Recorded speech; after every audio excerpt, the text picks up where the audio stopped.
Alors, je voudrais vous parler d'un certain nombre de paradoxes, si on peut dire ça comme ça. Savoir qu'il y a le facteur temps qui joue. Et qu'une chose à son début n'est pas identique à la chose à sa fin, FIN. Et ça crée beaucoup de confusion, cette situation. Par exemple, le ça peut devenir un surmoi. Le surmoi peut devenir un ça. Et ça, c'est peut-être que Freud n'avait pas compris cette dimension dialectique des topiques.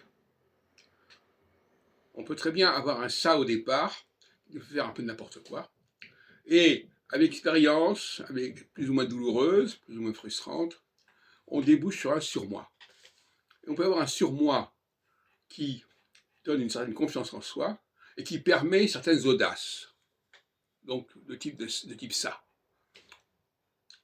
Et donc là, on voit bien que la dimension de temps est essentielle.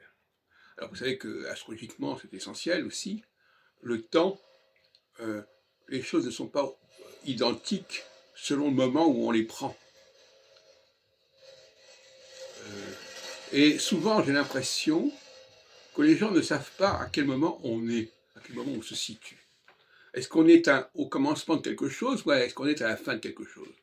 C'est d'ailleurs le problème qui se pose actuellement en politique. Les gens ne savent plus, le public ne sait pas si la tendance dominante doit être plutôt celle de l'achèvement, et donc de la réduction, de la décantation, ou au contraire celle d'un commencement ou d'un recommencement.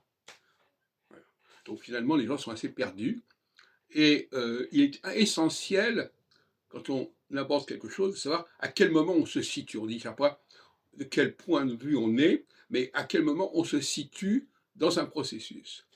Parce que le même processus, à un instant A, va après apparaître sous des formes extrêmement différentes à un instant B.